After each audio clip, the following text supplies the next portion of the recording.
A mother contacted us to share her story. Her daughter, a 4-year-old, was sexually assaulted by a 36-year-old. This is what happened.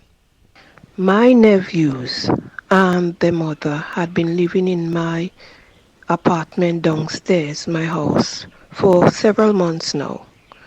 And what I've realized, oh no, is that she is in a relationship with the perpetrator to my child.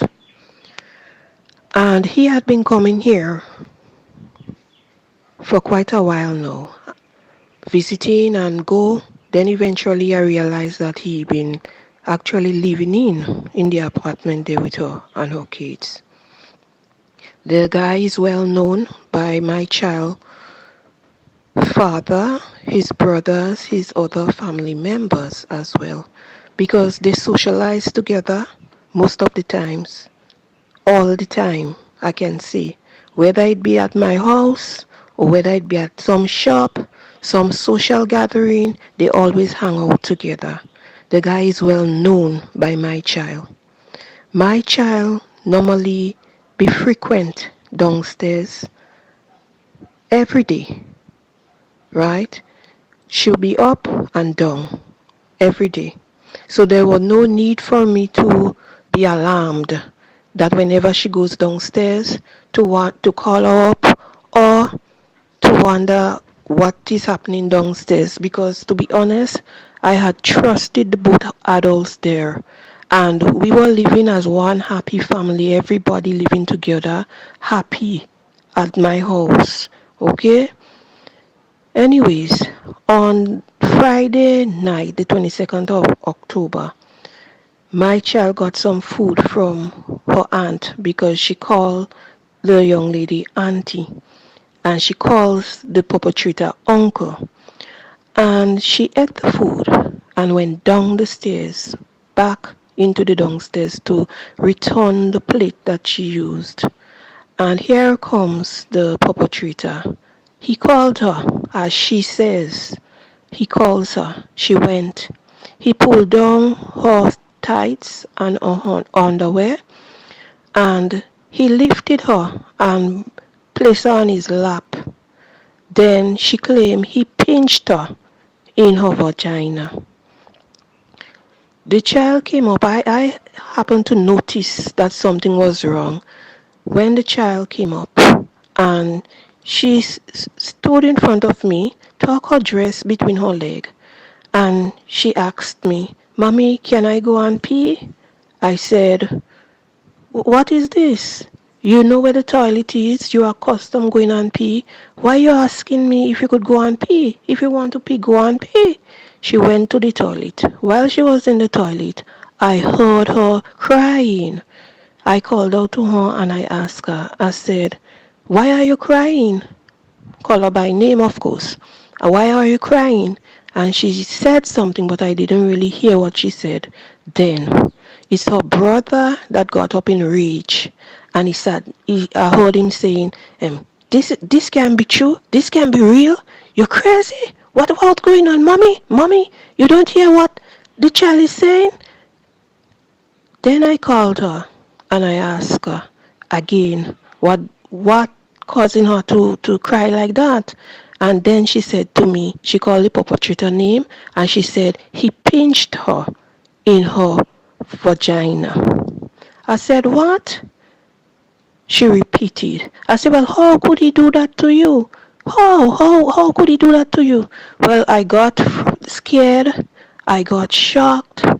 Well, the description is so many that I cannot even explain, because this was something I was never looking forward to, or never one day tell myself I would have heard from her, especially from that individual.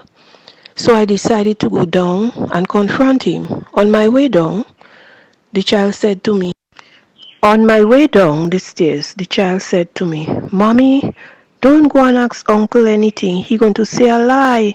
I said to her, "Why do you think that he would say you lie?" She said, "Mommy, because he tell me, don't to tell my mother because I'm going to get in trouble." I said, "Really?" And I went. down the stairs. I opened the door. I went in. I spoke to the young lady there, his girlfriend, and I asked her, where is he? And she made a gesture to me, pointing into the right direction from where I was standing. When I looked, I saw him sitting on a chair with a plate of food in his hand, eating. And I said to him, I called him by name and I asked him, tell me what really went on between you and my child. What really went on? Look, she come with a complaint and saying that you pinch her in her in a pim pim. I say, how is it? How is it? How did you do that? What is it? He said, me? Nah man, I ain't do that. I doesn't molest children. I custom playing with she, and probably because I pinch her too hard, that why she de crying. I said, where did you pinch her? He didn't answer. Then the child continued crying. I asked the young lady if she could excuse herself and accompany me up upstairs. Let me question the child in the presence of her. We came up upstairs with the child. I questioned the child. The child was consistent with what she told me before. We went to the room with the child. I tried examining the child. The young lady was the one who actually pointed out to me. She said, how she look like she have blisters so. I said, well, I bathed my child last night. Nothing didn't do my child. She never cry out. I bathed her this morning. Nothing didn't do her. She didn't cry out. So if she have blisters now, the individual would have to tell me what he did to my child. So I said to her, go downstairs and please ask your man what he did to my child. I want to know what he did to my child. Please. And tell him I said to get out of my place. She went downstairs and I closed my front door. I went to the back veranda and I called out to another individual who lives in the back apartment. He came up and I was explaining to him. I said, I called him by name and I said, oh God, I say a shame. I say I don't know how to deal with this thing here. I say I can't believe this boy did this thing to my child. So I gave him the story of what the child was saying. I called her, she come, and I said, question her and hear what she going to say. And we were there talking. He questioned her, and she said the same thing. She was again consistent. So the guy turned and he said, well, how he could do something like that to this child? How he could do that? And we were there in this conversation in the back there. Lo and behold, here comes a knocking on my main door. I asked, who is it? The individual say, me. I say, who? Then he says his name. He identified himself. I said to the one that was on the veranda to the back with us, call the perpetrator name, and I said, he that come there, let me hear what he's saying. I left and I went towards the main door. I opened the door. The individual was standing in front of the door. He said to me, he called me by name and he said, I come to apologize to you for what I would have done to my child. He called my child name. Here, I'm not calling her name now. He said, what? He did himself. I said, well, how could you do that to her? I said, I came downstairs, I asked you, you denied it. I said, and now you come back and saying to me, you're apologizing to me. I said, no. I said, well, I don't know, I don't know how to deal with this thing. I went back inside. Not before I went back inside, I further asked him. I said, what happened? What is it? He responded, boy, I don't know now. I don't know. I don't really know what come over me now. I don't know what come over me. I left and I come inside and I called the child father, who is out of the island at the moment. And I said to him, I said, look, and I called the perpetrator name. He come and say he apologizing. He say, apologize? He said, what are you saying? I said, yes. I asked him, I said, do you want to speak to him? He said to me, no, he cannot speak to him. I then gave the individual I was speaking to from the back veranda the phone to talk to the child father, and they were speaking. And I went back on the front veranda where the perpetrator was, together with my son, my daughter, and then his girlfriend was there. And I said to him, I said, you know what an embarrassment you bring to me here in my place? I said, you know what a shame you bring to me? I said, you know what damage you make to my child? I said, you know the different. Yeah, I said, by the way, you know how serious is this situation? I said, by touching my child, I said, that's sexual assault. I said, this is sexual assault. I said, boy, how could you do that to my child? Still thinking at that point in time, it was not serious as I get to know eventually.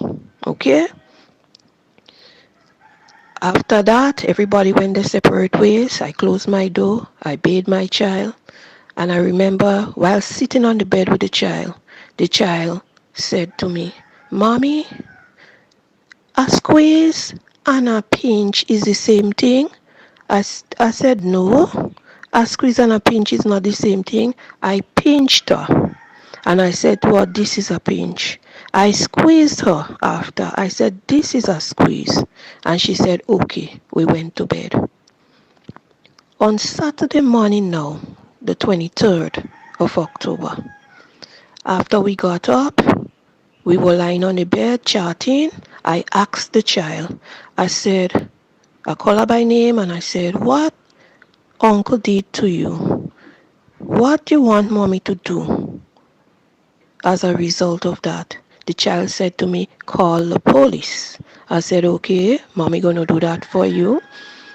Then I further asked her, I said, did uncle touch you any time before this time?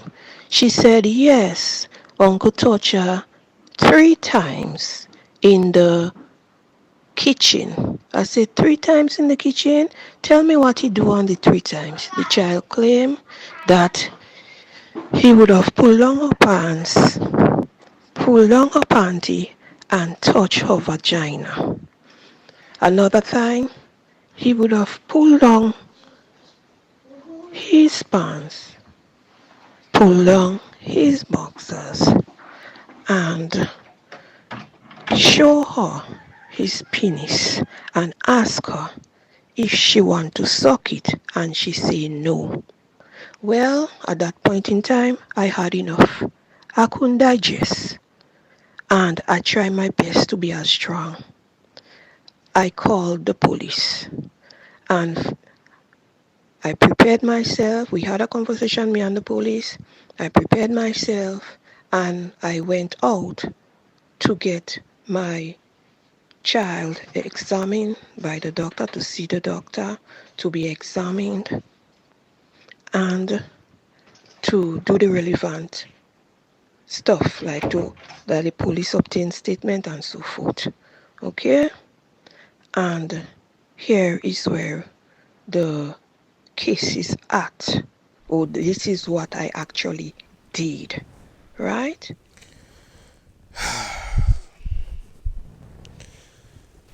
The question that keep popping in my head every time I hear stories like these, the child is 4 years old. 4 years old. What is it could possibly arouse a 36-year-old man? What about a 4-year-old could possibly arouse a big old man? What is it that could possibly attract him to this child? We're going to keep following this case. I'll keep you guys up to date.